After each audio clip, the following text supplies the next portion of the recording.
Wayward Courier Ch9. When I came to, I was in a cell, and they'd taken my helmet, my coat, and my weapons.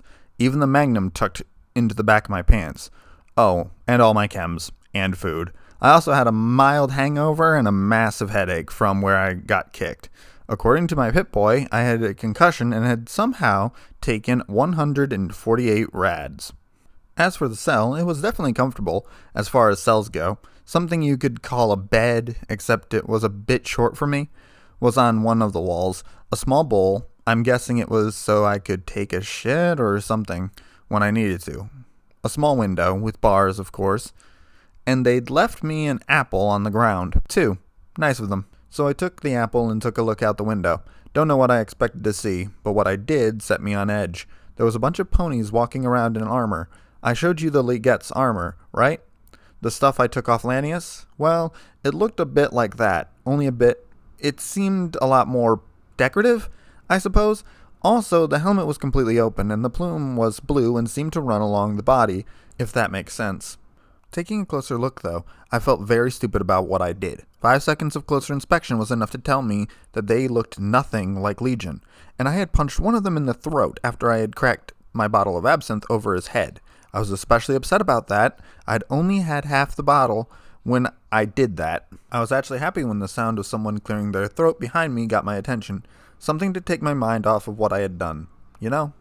Princess Celestia was old. There was no denying that. She had seen Equestria rise from 3 tribes squabbling over resources to a proud kingdom that spanned thousands of miles. She had fought the Avatar of Disharmony, countless demons, even her own sister after unfortunate demonic possession.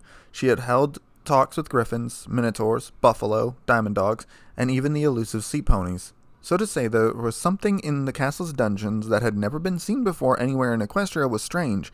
She was sure at first that it was simply something that had been lost to the mists of times, and had only just resurfaced. Her first thought was that maybe it was a flutter pony. She hadn't seen one in centuries, or perhaps a grundle. What was in the cell, though, wasn't a flutter pony, or a grundle. It was closer to a minotaur, but the torso was much slimmer, bipedal in nature, and wearing much clothing. What little hair she could see atop its head was gentle brown, messy and unkempt. Its face had a number of scars, the most notable one that ran from the bottom of the left eye to the top of its lip, in a curve. What she noticed most, though, when it turned to face her, were the eyes. They were called the window to the soul for a good reason. What she felt in the depths of the dull green orbs was something she had never truly expected. Unmeasurable pain and suffering, both felt by the creature and inflicted upon others. Deep sorrow and hatred directed at the same target, a burning desire to right any perceived wrongs. Perhaps the most significant, though, was hope, a shining beacon in his heart that guided his actions. A simple look in his eyes told her that there was no one on this world, pony, griffin, or otherwise, who had the slightest idea what he had been through, not even her. This one, well, it was interesting. A perfectly white coat, a horn that could be used as a weapon without resorting to flash ghoulifying someone, and wings that actually seemed somewhat functional. I didn't see the wings in use, but they certainly seemed that way. The mane and tail, though, they were the interesting parts. They seemed to move on their own, like there was a wind that I just couldn't feel. Also, shiny. I'd also bet that if I were to stick my hand in there, I'd immediately absorb a lethal dose of rads. She was wearing a crown and lots of jewelry, and was a lot taller than all the others I'd seen before. I assumed she was unique, which wasn't exactly the case. Oh, and we talked for a bit. I was in a cell. It's not like I could go anywhere. "Greetings," Celestia said cautiously, subtly making her words understandable to all.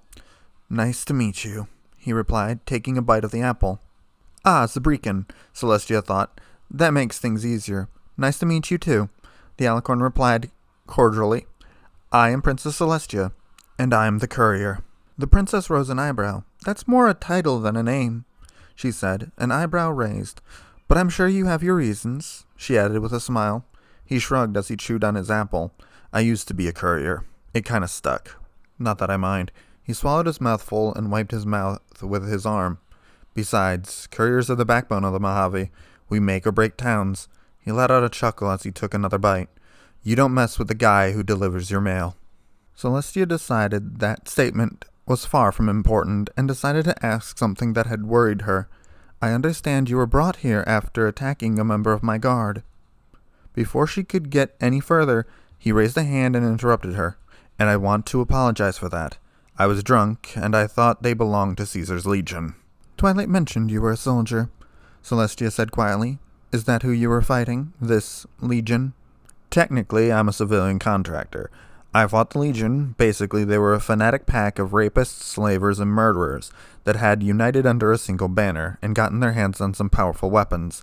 Centuries of practice was the only thing that let Celestia stop herself from showing her horror. They based their armor, structure, and culture on an ancient civilization, right down to treating women as animals and nailing people to crosses. If that is the case, then I am glad that you fought against them, the Alabaster Alicorn replied, keeping her rage under control. For a matriarchal society like Equestria, the idea of females being treated as anything less than equal was one that very nearly led to warfare in the past. I've heard that you're responsible for the deaths of 24 diamond dogs. That many? He asked. Thought it was less. Not that it matters. They got what they deserved, he said with a shrug. Celestia was taken back by his brutal honesty and disregard. You do not care that you took the lives of those with families? She asked. Well, the topic would have repulsed any pony else. Having lived for who knows how long, had the benefit of insulating one from the horrors that could be found in the world. The way I see it, they lost any rights they had to be called people the moment they decided to enslave children, he replied. The hate and anger in his voice was astounding, so much so that Celestia was tempted there and then to search his soul for any trace of a demon akin to the one responsible for the creation of Nightmare Moon. They should be thankful. I ended them swiftly. How can you be so comfortable with murdering? Celestia asked. In her long life she had seen countless vigilantes and was curious about his reasoning. Murder? He asked. It's not murder when you kill someone so drugged up they don't know what's real. That's mercy. It's not murder when they attack you first. That's self-defense. It's not murder when you know they've killed innocents. That's justice. And it's definitely not murder when they're slavers. That is a service to the world, he finished, locking eyes with the princess. The passion and drive behind his words, as well as the experience she could feel, was more than enough to convince her that he honestly felt that way. I see, she said neutrally. In a carriage on the Friendship Express to Canterlot, 6 mayors shared a compartment. What do you mean you told the princess that he was a psychopath? That's because he is. You saw the way he killed them diamond dogs. He did that to save Apple Bloom, Sweetie Belle, and Scootaloo. And he saved me from a pair of manticores. How could you betray him like that? You said yourself you thought he was going to kill you. Girls, I am trying to concentrate. And he threatened me with one of his strange metal weapon things after you bucked him in the stallion hood. What the hey, AJ? I thought he was going to hurt Twi. Will you keep it down? A male voice yelled from the next compartment. Sorry, Twilight yelled back. Great. Now look what you've done, she hissed. Me? Oh, I'm sorry. Didn't realize it was me that brought a mass murderer to Ponyville, the farmer said. He is not a mass murderer. Will you keep quiet?